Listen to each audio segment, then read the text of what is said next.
Welcome back, folks. My name is Nick Kleitch. I am the creator of the Life with Nick YouTube channel and the host of the Life with Nick podcast. If you're just seeing me for the first time, do me a favor, head over to my channel and check out my introduction video. I say this because if I seem appealing and interesting in any way, shape, or form, I want you to kind of know the backstory as to what the heck I'm about, what my channel's for, because I want to see if I'm a good fit for you or not. I am looking for people in my community to build that are part of the tribe that love personal development. I feel like everyone should engage in personal development. It's a lot of good stuff. And so as you're going over there and checking me out in terms of my story and kind of seeing these random videos of my coaching concepts and podcasts, if I'm for you, I definitely want you to subscribe to the channel and join us. If I'm not, totally understand. Appreciate you checking me out. For those that know what's going on, we're going to continue our coaching concept video series on emotional agility by Susan David. I forgot to add this to someone. If you're just checking me out, if you want to stick around for this video to kind of get a feel for things, then by all means, you are more than welcome to.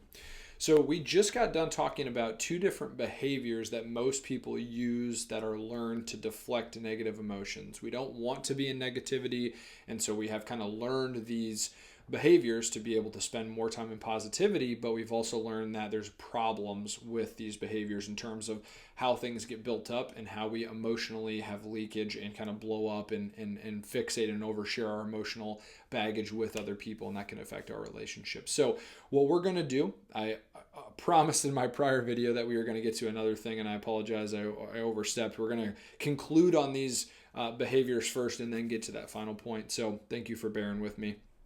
So this kind of concept coaching is very straightforward. It's just a conclusion on the deflecting behaviors.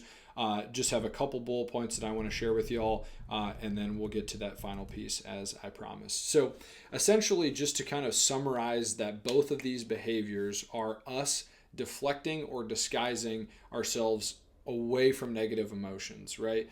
So basically, whether we think we're trying to accomplish a positive with bottling or brooding, neither strategy serves our long-term health and happiness, right? Again, they are a short-term fix that we use to get out of negative and back into whatever we are doing.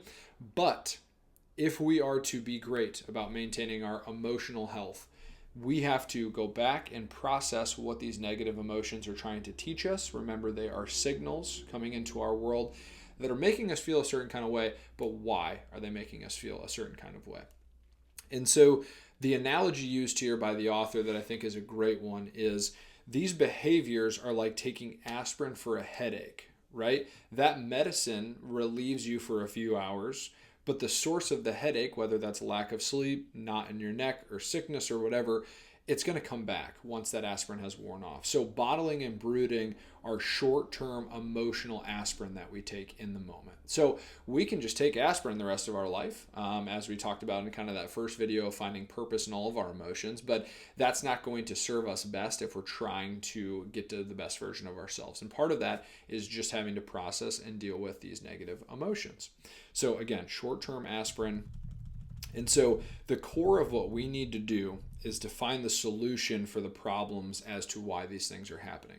And it's hard, right? I'm not going to sit here and pretend that it's easy. It's very challenging to get to the core of things, but even if it feels insurmountable and there's a lot of negativity attached to it, the after effect will make you feel so much better because we're curing the root cause instead of continuing to take aspirin the rest of our lives.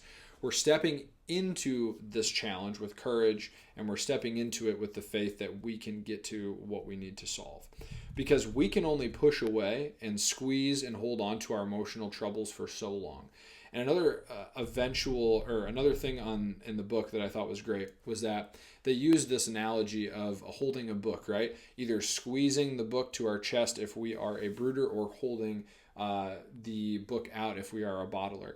And the reason I appreciated this so much is because she mentioned that, and again, the short term, you can alleviate whatever you're being bothered by doing this, but eventually, if we do not want to burst and affect other people in our relationships, we have to have the ability to fully embrace this world around us and these negative emotions to that way be more present with what we need to and get to be excited to do in our lives.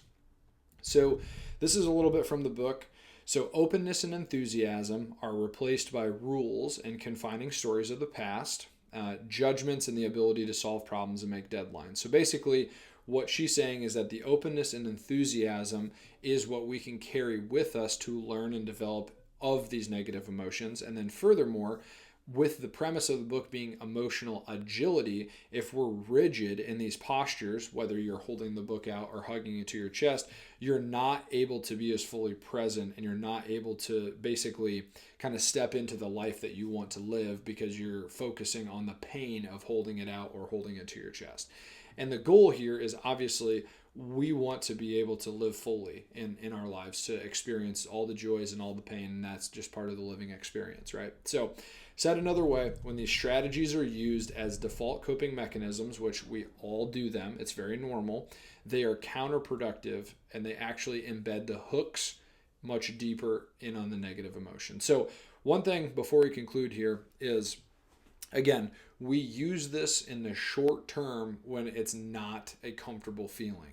And so while we're pushing away or holding tight to the negative emotion, that is only pulling us in more to not being our best self, because we are either fixating on it or we're going to blow up at some point because of it. So that's where the work is, to go back into these emotions and try to understand why they're bothering you so much. And if you go a couple layers deep, you can generally face that reality of what the truth is. And that is where you can kind of make movement forward, because you have to accept what is done, what has happened in the past, or why you got to where you are here. And then have that agility to say, well, that didn't turn out like I wanted it to, but how am I going to, come out of adversity to be a better version of myself? And that's why I think, to her earlier point of the usage and the leverage of these negative emotions and why they've survived evolution as they have, is because they are teachers.